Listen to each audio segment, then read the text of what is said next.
मर जाना कबूल है, उनके साथ जाना हमको कभी कबूल नहीं है। ये अच्छी तरह जान लीजिए।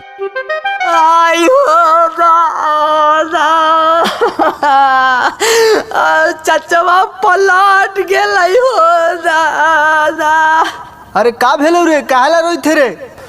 अरे भैया पलटू चचवा फिर से पलट गए रे दादा। बाबू रोना धोना बंद कर। जौने जगह उजाहतीन ढेर दिन ना टिकहतीन। उनका हर हाल में कुर्सिये चाहन, चाहे कुछो करे पड़ो। अरे ठीक होले यार, एगो सड़ल आम पूरा टोकरी के आम सड़ा दो है।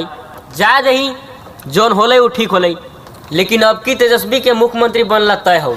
हम रोई थी कि कहले हलती कि हम मर जाए, बाकी बीजेपी में ना जाए। यही हमरा लगे है कि का मर गए खा रे दादा। चल भाई, यही बात पे वो गाना सुनल जाओ सूरजमल यादव से। चल चल, ये वो गाना ही बड़ा वायरल हुई, फिर से वो गाना सुनल जाओ। चल चल चल चल।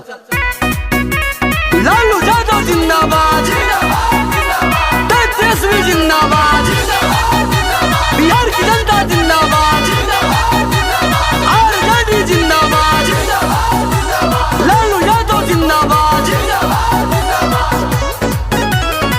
सुनाए पलटू चाचा काम नहीं कैला अच्छा। सुनाए चाचा, सुनाए पलटू चाचा काम नहीं कैला अच्छा। नईखन तेजस्वी जी अकेला अभी खेला होई।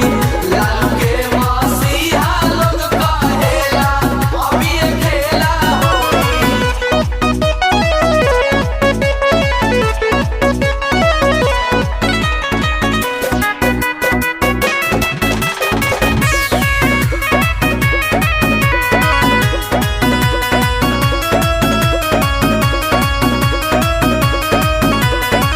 लालू जी के धोखा देला तुरला विश्वास के। कुली रे इज्जतियो अपन रख लेला नास के। काहे चाचा अजूबे पुरानी हो। लालू जी के धोखा देला तुरला विश्वास के। कुली रे इज्जतिया अपन रख लेला नास के। जन गईले बच्चा बच्चा एकदम तू बड़ा कच्चा।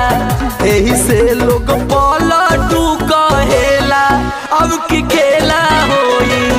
नईखन तेजस्वी जी अकेला अब की खेला होई। लालू के मसीहा लोग कहेला अभी खेला होई।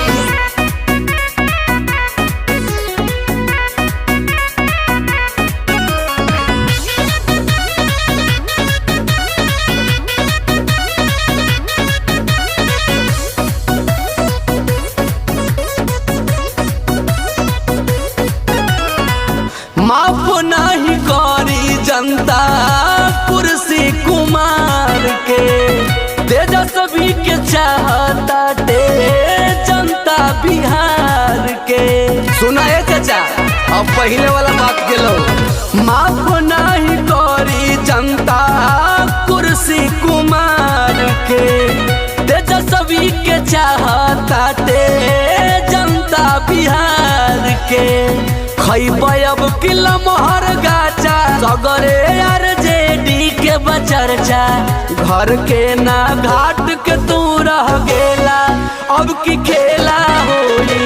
नईखन तेजस्वी जी अकेला अब की खेला होई।